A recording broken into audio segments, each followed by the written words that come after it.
I think that happens for a lot of people. I think a lot of people don't realize why they're being so reactive or angry or emotional or upset because they're not taking time to deal with what's really going on in their day-to-day Yeah. life.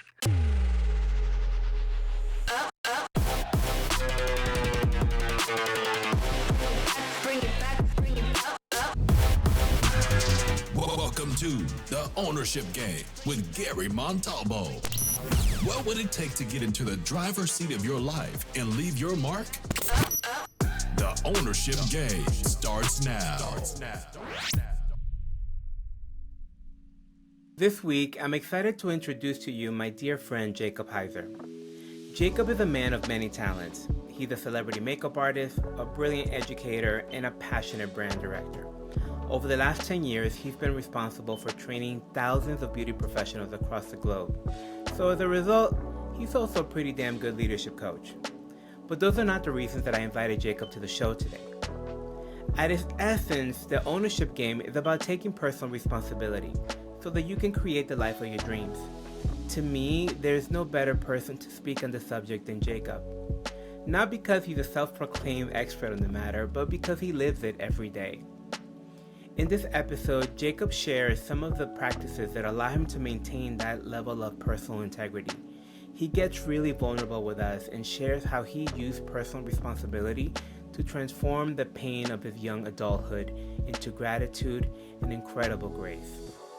His story is incredibly inspiring and a true testament to the magic that can happen when you're willing to look inward and take responsibility for your actions, experiences, thoughts, and feelings. So, there are many things that I love about you. You know, I've known you for many years, and there's many things that I love about you, but there's two things in particular that I've always really admired about you. Number one is your ability to take a nap anywhere at any time. It's true. It is true. So true. You can take a nap like no one, boy. Your power nap game is on point. Yeah. Like, by the time I can quiet my head and actually start to doze off, you've already completed your nap, you're ready to go, you're refreshed.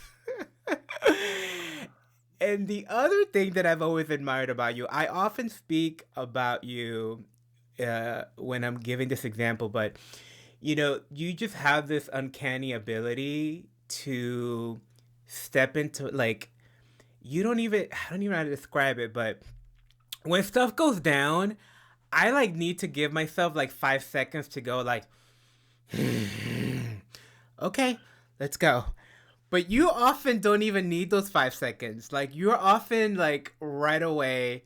Okay, so here's what we should do. We can kind of jump in here, and you're just always in this space of creating lemonade out of lemons type of mentality. And I guess first of all, you aware that that's like a superpower of yours? I think is my first question.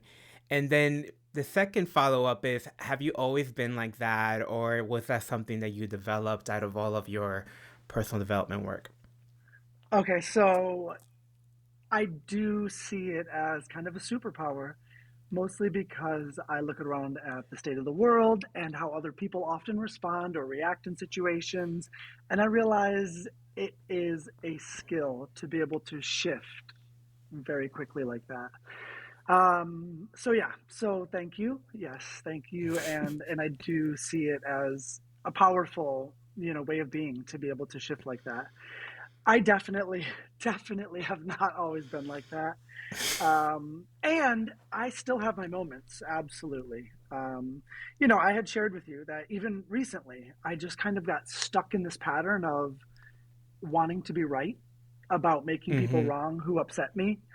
Mm-hmm. And when I'm at my highest self, as my therapist calls it, my self with a capital S, I'm Mm-hmm. not like that at all. I don't care if you're wrong, I'm wrong. I really don't care.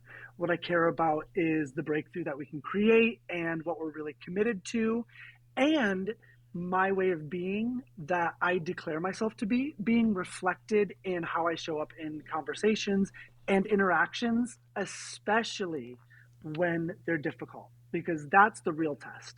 When you catch me on a day where it's 78 degrees and the sun is shining, and I don't work that day, and I've already worked out and meditated and journaled. Wow, throw anything my way and I'm going to catch it like a pro and throw it right back to you so you can swing and hit it and knock it out of the park. But on those days when it's 28 degrees and nasty weather and there's slushy snow on the ground and I didn't sleep well last night and I didn't meditate and I didn't journal this morning, it's a little bit tougher for me to shift really quickly like that. I also find accountability is huge. Putting myself in leadership positions, I know that there are eyes on me, and Mm-hmm. I like that because it holds me to the standards that I declare myself to be.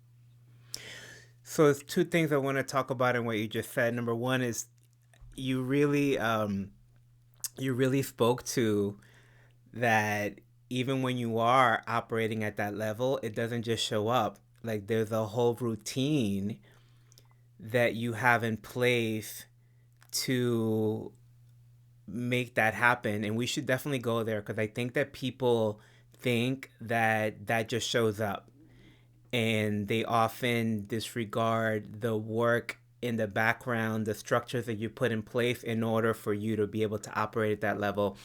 So, talk to me about that and what your morning routines look like, and how did you come up with them? Gladly. So this is an interesting one for me because I absolutely have my routines, and for me personally, they're vital.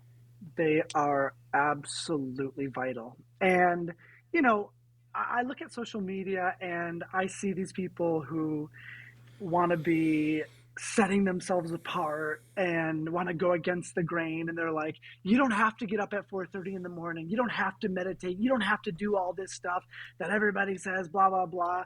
And for me, when I hear that, I'm like, that is so great for you, like, to be able to just run through life and operate and not need to have those things in place. That's amazing. That's not me. So growing up, I definitely, as a kid, I notice it, especially like thinking back, I notice especially probably those years of nearing puberty, probably from, I don't know, I want to say maybe from like 9 until 14 years old. I just Mm-hmm. had this reactive anger. Um, I was very short tempered and very reactive. And, I'm sure there is plenty of reasons that someone could analyze me of where that came from, which we're not going to get into right this second. But either way, what I've noticed is as I've gotten older, you go through puberty, you age, you learn some lessons in life. Now at 40, here I am, um, and I've done a lot of work on that. So it's taken a lot of personal development work, professional development work, um, personal development workshops, professional development workshops, and a lot of reading books and therapy to get to where I am. So my morning routines really started when I was living in New York. So I lived in New York City for 15 years.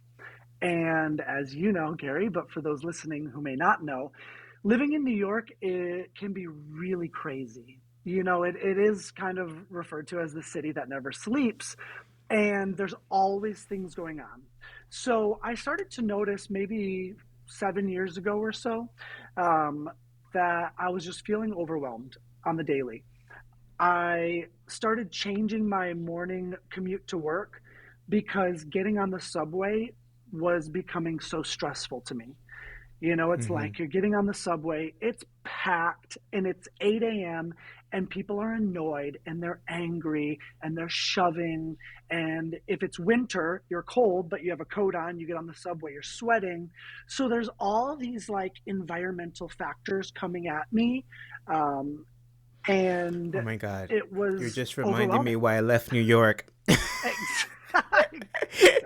When people ask me, why did you Exactly. leave New York? I always tell them that story of trying to get to work. I'm like, do you know how much stress a New Yorker has to go to by 9 a.m.? I did. I'm So it sorry. Go ahead. started. No, that's it's true. So it started with me just thinking like I need to shift my commute. So I started walking a mile to the second subway rather than getting on the first one, so I could at least cut one of my commutes out of the way. Okay, so that was Mm, a nice adjustment. But then I realized I needed more. So my gym time in the morning is really important to me. I really believe wellness is holistic. It is whole body, mind, and spirit. So my gym practice is really important to me. And it's also my time. It's my time when no one's texting me. There's no social media that I need to respond to. There's no work emails that I need to respond to. There's nothing I'm responsible during that time. So I love it. It's my completely selfish time that I do not want anyone to interrupt. So I know I wanted that time in the morning, and I had been reading the book, the Miracle Morning. mm-hmm. And the author talks about his morning routine and what it takes for him to get there. So, about 7 years ago, I started getting up at 4:30, and I would do my morning meditation. So I meditate for 10 minutes. I journal, usually about one full notebook page. I'll do journal, just free writing, free flow, whatever's on my mind. That alone is often a daily therapy for me. If something is Mm, stressing me out, or if I acted in a way the previous day that I'm just really not proud of, that's my chance to really just write out what came up for me, what's going on, what am I defending, what am I trying to be right about, and what is it that I really want. So even that journaling part gives me a lot of clarity, and a lot of times just allows me to let things go that I might have been holding on to. So the meditation, the journaling, and book reading. I always have some sort of book that I read, even if it's just one page, two, three, four, 5 pages in the morning. Absolutely have that. So meditation, journaling, reading, and then I hit the gym for a workout, and then I have a healthy breakfast. So that all for me, and then my shower and my skincare. And my skincare is absolutely a routine that anyone who knows me, anyone who stayed with me, spent the night, that I've ever dated, been married to, my skincare is a routine. I can be running so late and I don't compromise my skincare routine. So that is all for me. If those things don't happen in the morning, yeah. it's like walking into battle without my armor. Yeah. And so, a couple of things for listeners, like, because what I find about this too is that not everybody needs the same thing. Like, so don't get caught up in Jacob's routine. What he crafted the routine that worked for him, that calls him and that has him his best self come out. Some of you have different things. I used to have a client that if she didn't meditate for 30 minutes every day, she was like absolutely useless. Like it was like, you know, I don't have the working out thing. Like that's not a thing for me. But there are, if I don't do my morning intentions, and if I don't do my morning meditations, I feel the impact. So for you it might be a walk, for you it might be a prayer, for you it might be nature, going outside and being with nature. That's so grounding. But what I want you to take away from this is that superpower that Jacob has doesn't just show up. He has to put the maintenance in every day in order to still to execute that. Because I feel that a lot of times people get caught up in like, oh, I've arrived, I've transformed that about myself, and I'm done, and I never have to. No, no, no, I no. wish. I wish. it's like it's like no, what you earn is the ability to access it, right? Like once you have that breakthrough, the breakthrough is yours, but the breakthrough does have to be maintained, right? We still have to keep creating the conditions to allow for that breakthrough to show up. And that's what you're pointing to. And I think and it makes sense because you are very rigorous. about your practices, and you are very rigorous, and when they go off, you're very rigorous, like you're in communication about it, and you have an awareness that it's like, oh, Yes. I haven't worked out in 2 or 3 days, like, and you travel a lot, so it takes a lot for you to even maintain that, because sometimes you're on the road for a couple of days Yeah. and you still have to bring that back. I love that. I love that. So many wonderful lessons there. There was another question that I had for you, but I lost it. It went away somewhere. All right. And yeah, you're right. I do travel a lot, which can make the morning routines more difficult for sure. And one thing I've noticed is it's very rare that I will sacrifice my workout routines. Even when I'm traveling, a lot of times the hotel has a gym and I'll make something work in my workout routine. You're always there. Yeah, better better to be at the gym than in jail. Um,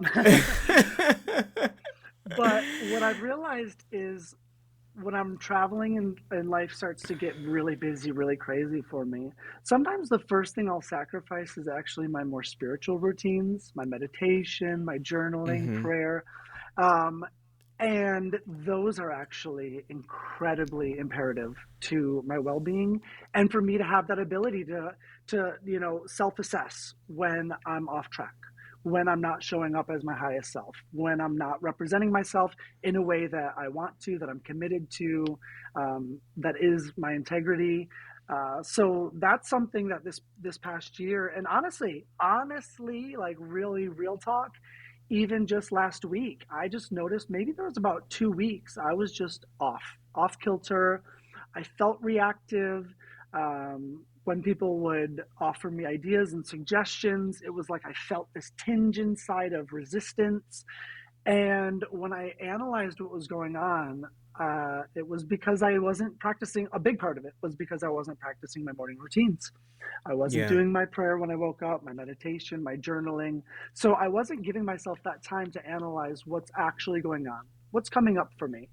And I think that happens for a lot of people. I think a lot of people don't realize why they're being so reactive or angry or emotional or upset because they're not taking time to deal with what's really going on in their day to day Yeah. life. Well, you just get really, I think what the morning, uh, rituals do, I call them rituals. Michelle Lopez taught me to call them rituals, and I was like, oh, rituals. Oh my God, that makes so much sense. Like, there was something about that word that really held it for me as a sacred time.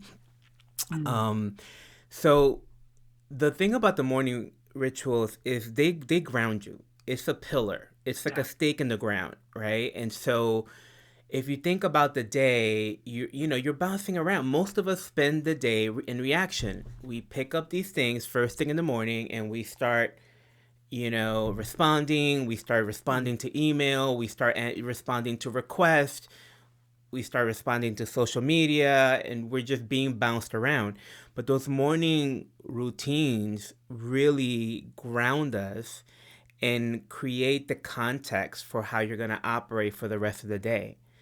And so that's why when they're not there, and when you've put them in place and they're not there, you really, really feel them. I mean, I think you're right. I think most people feel them, but they just don't have an awareness about it because they haven't put them in and then taken them out. Like you mm-hmm. notice right away. Um, Yep. okay, so another area that you have an interesting story as well, in terms of we started to talk about your childhood and some of the things that you experienced in your childhood, and we should go back there if you want to go there, because I think that that's another area where you have displayed real mastery, in overcoming certain things. So do you wanna go there? Sure, we can go there. So angry kid. Take us back to this angry kid who's in reaction. So I was raised in a very strict religion.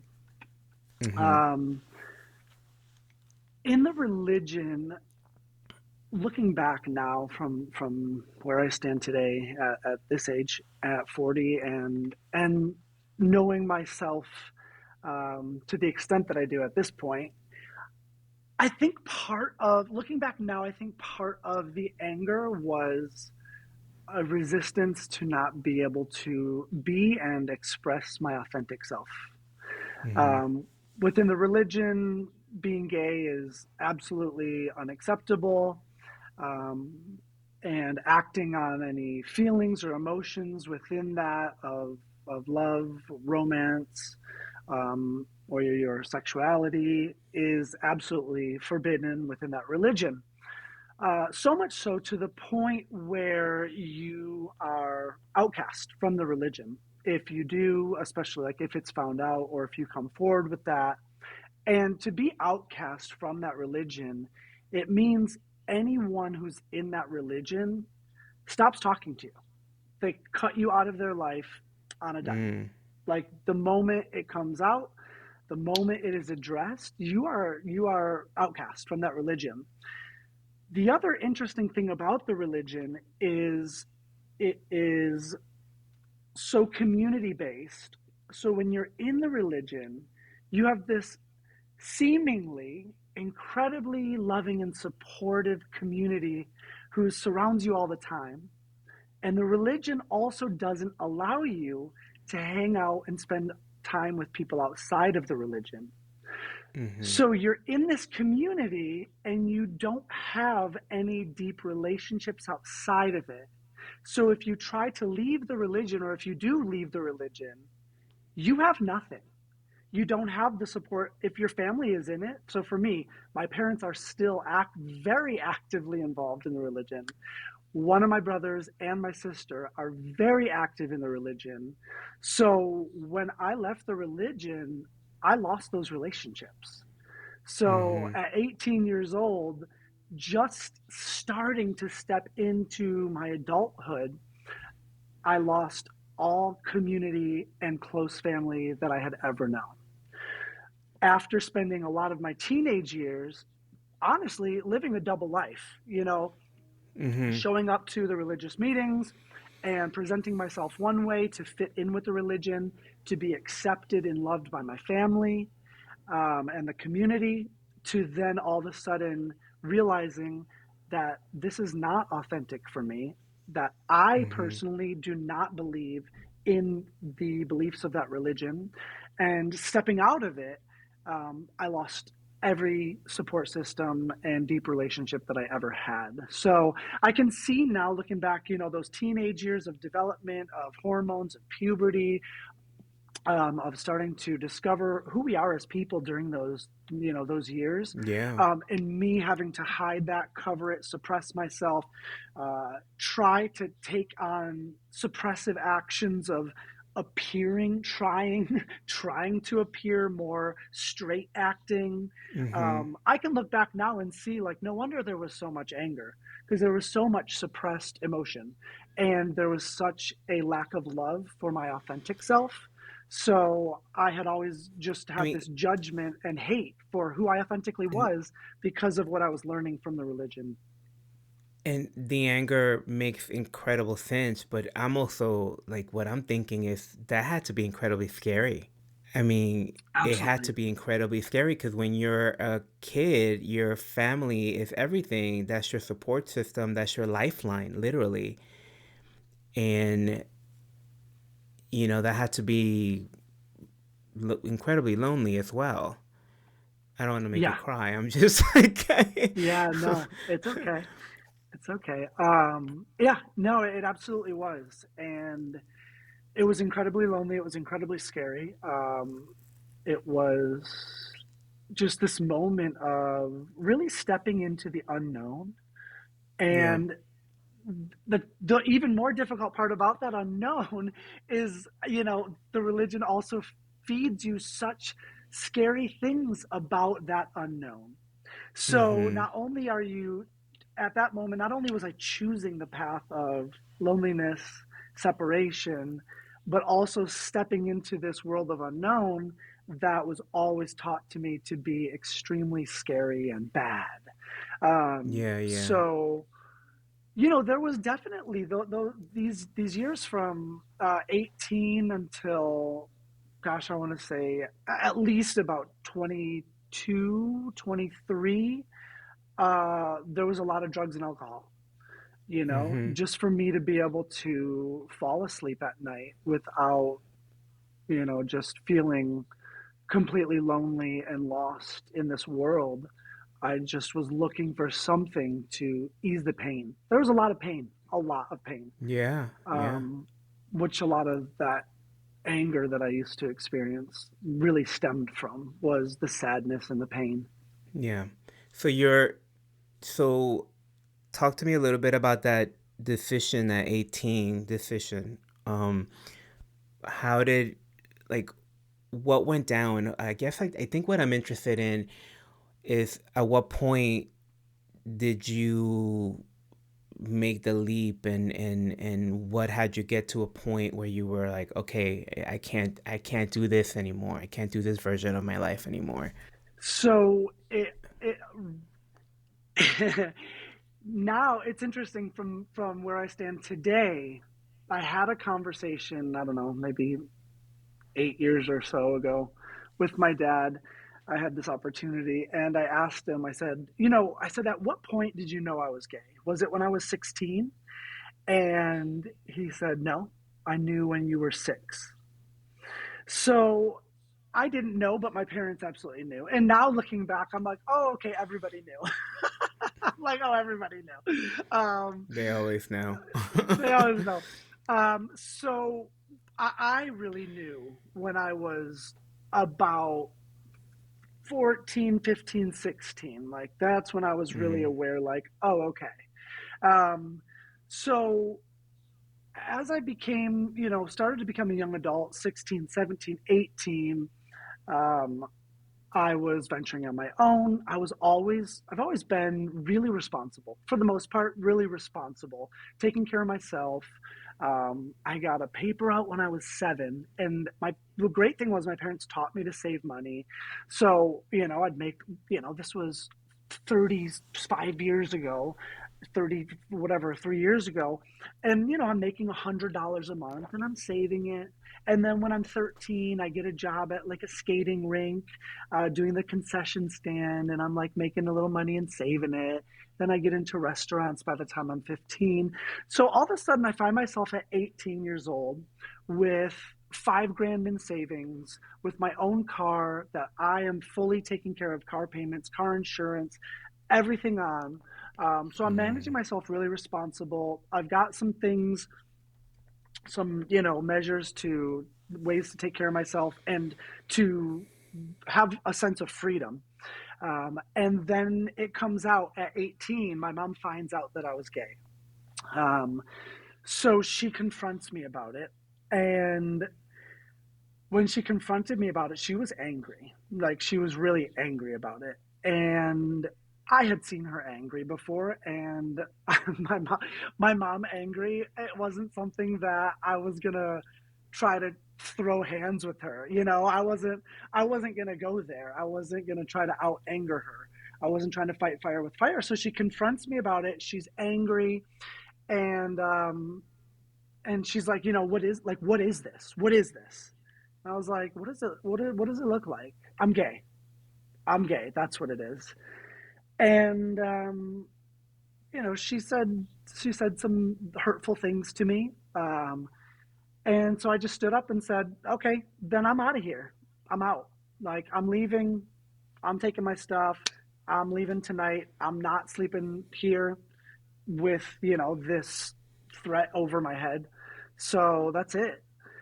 And mm. uh, and so I grabbed, I got some enough stuff. I don't know, maybe an overnight bag or something. I don't even remember now, but gathered some things and went to leave the house. And I can still remember, it plays like a movie in my head. I can remember standing at the front door, opening the door and turning around and seeing my mom and dad just sitting on the couch looking at me.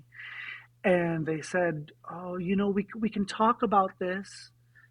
And at that point, for me, this self-righteous, angry, hurt, Mm. scared 18-year-old with enough money in the bank to take care of myself, I was like, bye.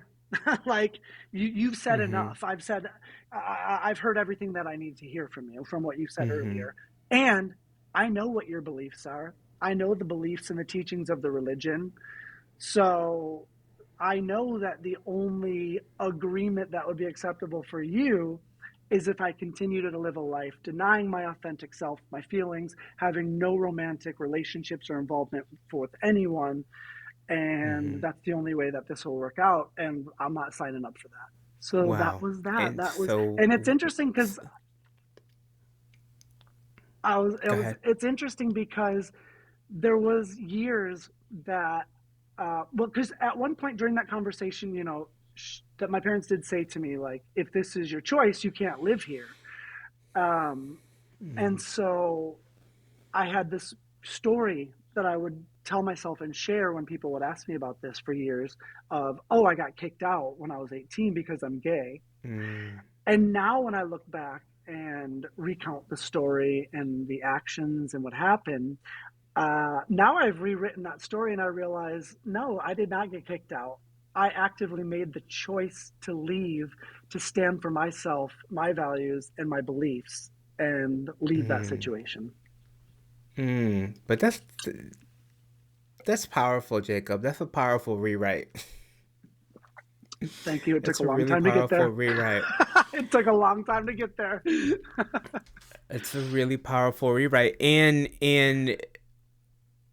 you know, in you rewriting that, what I guess the question is, what became available for you? Like, what did you started to see for yourself, and and you rewriting that story, what became possible? I was able to shed the victim mentality. I was able to really let go of anger that I held on to for my parents.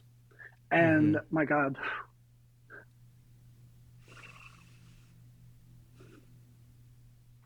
letting go of that anger was huge. Like, just Yeah. being able to put on empathy and grace, giving them grace, knowing that they're not perfect, that in their minds and in their belief, that really was what, for them, that was the right thing. That was their Mm-hmm. integrity to their belief system. Um, and so I was able to just get to a point of saying, okay, we have different values, we have different beliefs. It doesn't mean either one of us are right. But I'm not the victim. I'm not the victim. I'm absolutely not the victim anymore. So what was accessible to me now was authentic empowerment. What was Mm-hmm. accessible to me now was not feeling like I need to water myself down, try to act more straight in situations, because suddenly, I'm not trying to recreate this relationship with my parents with every adult that I meet who has different Mm. values and beliefs than me. Suddenly I was able to stand in my power and in my authentic self in the face of someone who has different beliefs than me, or who has any kind of a problem with me. So I was able to access genuine self love, self empowerment, and freedom. Just emotional freedom, by letting go of that anger. That's so beautiful. It's so beautiful, and I hope it's an inspiration to a lot of people, because I think it's really easy to listen to your story and sit here and go, "Oh my God, they did that! I can't believe," and get in that, and but you're not there. So if you're listening, don't have that be the point. Like, the point is look what Jacob has look how Jacob has rewritten his story, and look what's become available for him. And I think, correct me if I'm wrong, but one of the things that became available is that you're able to kind of talk to your parents now. I don't. I feel like before you went through a period where you didn't talk. Is that accurate? Am I? Yeah. No, there was definitely years there where there was just no communication, um, and so I don't have I don't have a real relationship with them, but I definitely, out of my desire for a relationship and expressing my gratitude and love to them for my life, I do check in with them about once a year, sometimes, maybe 2 or 3 times a year in a good year, um, from a place of no expectations and from a Mm-hmm. place of now, it's been different over the years, but now I'm in a place of like, I don't need to make you wrong. I do not need to try to invalidate your beliefs. Um, and what I've said to them is, my desire is to have a loving relationship with you with open communication where you can share your values and beliefs. I can share mine with you. You can know what's going on in my life. And you may not agree with it, just as I don't agree with your choices. I don't Mm-hmm. agree with your values and beliefs, but it's not going to stop me from giving you the love that I feel inside. And Yeah. it's not going to force me to put on this shield of anger and defensiveness around you. Yeah. It's really beautiful, and really inspiring. I really acknowledge you for all the work that you've done to get there, because there's people that hold on to that stuff for the rest of their life and have that stuff shape them. And I think something that's also really important to acknowledge is that your story has more of an extreme black and white situation because of the religious component that added all the social pressure to the situation. But the truth is that most gay men go through some version of this. That they're, most, not gay men, excuse me, gay people, gay, trans, any other, they go through some version of having to really step and own who they are, and have that be an absolute risk and threat to their existing life, their relationships, the love of your parents, and your relationships. And it's a choice that that's why we always say, like, what's your coming out story? Because everybody has one, because it's such a traumatic experience for most of us. I mean, not everybody. Some people have some great coming out stories, and rah rah rah to you. But for most of us, there is that. It's a huge risk, and you have to unpack a lot of the social pressure and dynamic and expectations that your family have on you in order for you to fully embrace that, which is one of the reasons that we tend to create our own chosen families. Um, so let's kind of get into that, because you have an amazing community around you, and you have amazing people that you've created. So talk to me a little bit about your process afterwards, and how you kind of went about doing that. Sure. That's even the term, chosen family is even an interesting one for me, because there Yeah. were years where I just didn't like the term family for Mm. anything other than blood. When work initiatives would be like, oh, we're a family, and when I was in my late teens and early 20s, I worked as a bartender and a server for the Olive Garden. And the old, I don't know if it still is, it's been 20 something years, but the old tagline was, when you're here, your family. I think it's the same And one there's still. always this dynamic of like, oh, it's our work family and our chosen family. And there was definitely years where I would ask people like, I'm like, family has its own connotation. To me, we're not family. Mm. We're something other than that. We're beyond that. and using that term would almost dilute the relationships and the Mm-hmm. depth that I've created, because I had never, the depth that I have with, my chosen family, the depth of relationship, honesty, communication, authenticity that I have with them goes beyond what I experienced growing up as what I would have with family. Mm-hmm.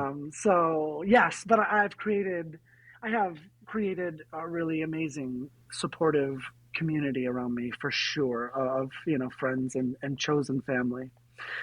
Um, and that's a process too. That's a big process because at a time when I was going through some really difficult things, that period, especially 18, even up until probably about 25, although I started to clean myself up and get it together by the time I was about 24, 25. I started to really get it together on the path around 25 years old.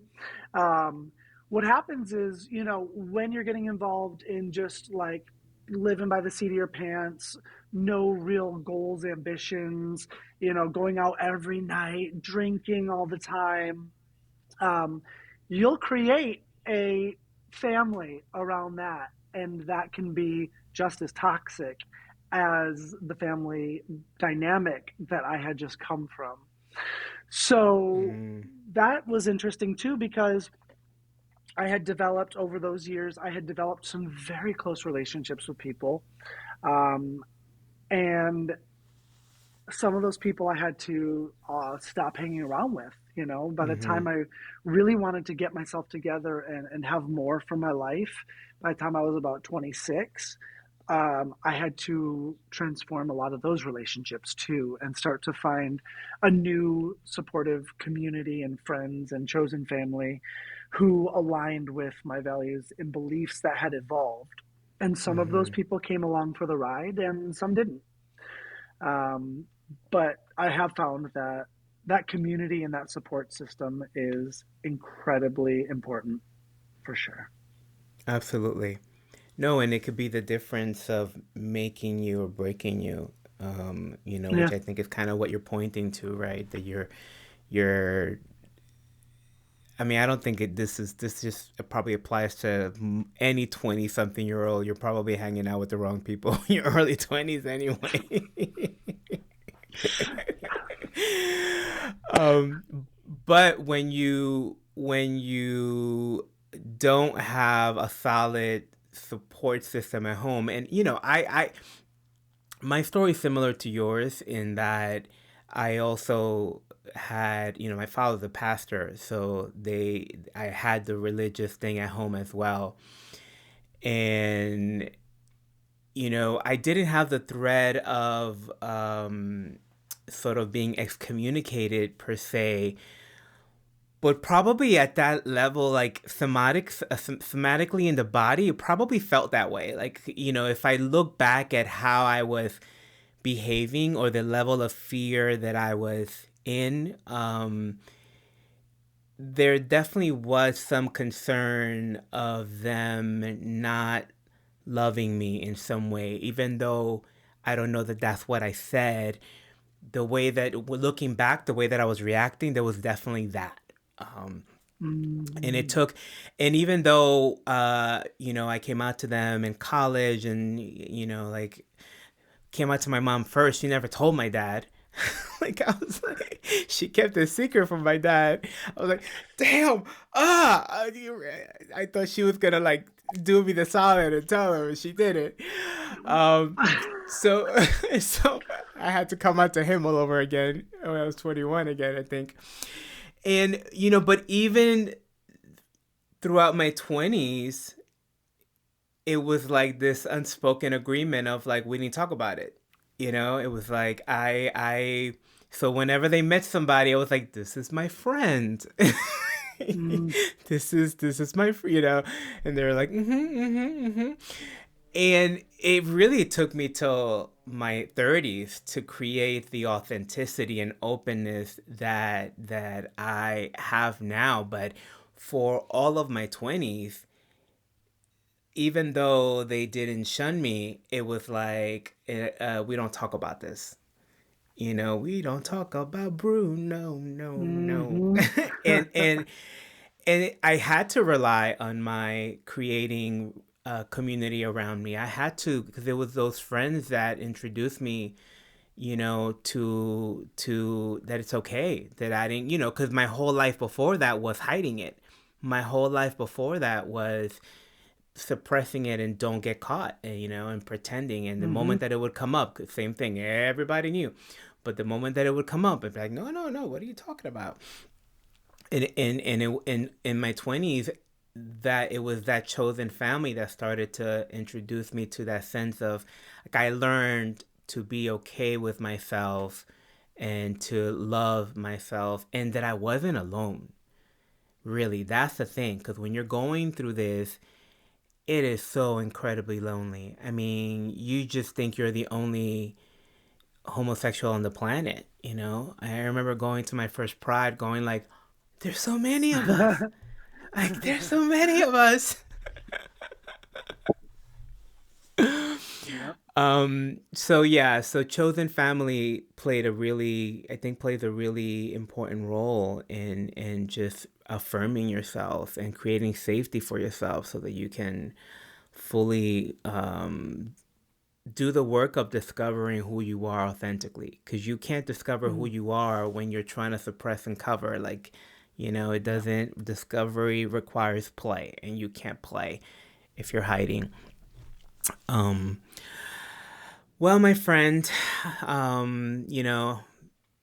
think you're just amazing. I love you. I so appreciate the courage and that you have in sharing your story, but I really just honor the work that you have done, and the way that you still honor your family, even though it wasn't the way that you would have designed, and they haven't necessarily been able to be there in the way that you would have wanted. I still think it's just so lovely the way that you still honor them and honor, and it makes perfect sense, because in order to love all of yourself, you have to love all of yourself, Mm. right? And that's like my takeaway there, right? Like, you can't love all of yourself and then like hate that, you know?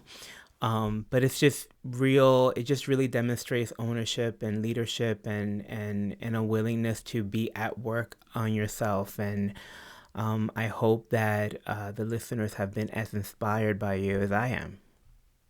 Thank you. And I hope so too. I think it's really easy to, no, I don't want to say easy. It's really normalized to live in a victim story, Mm-hmm. and it can be a way to get sympathy from people.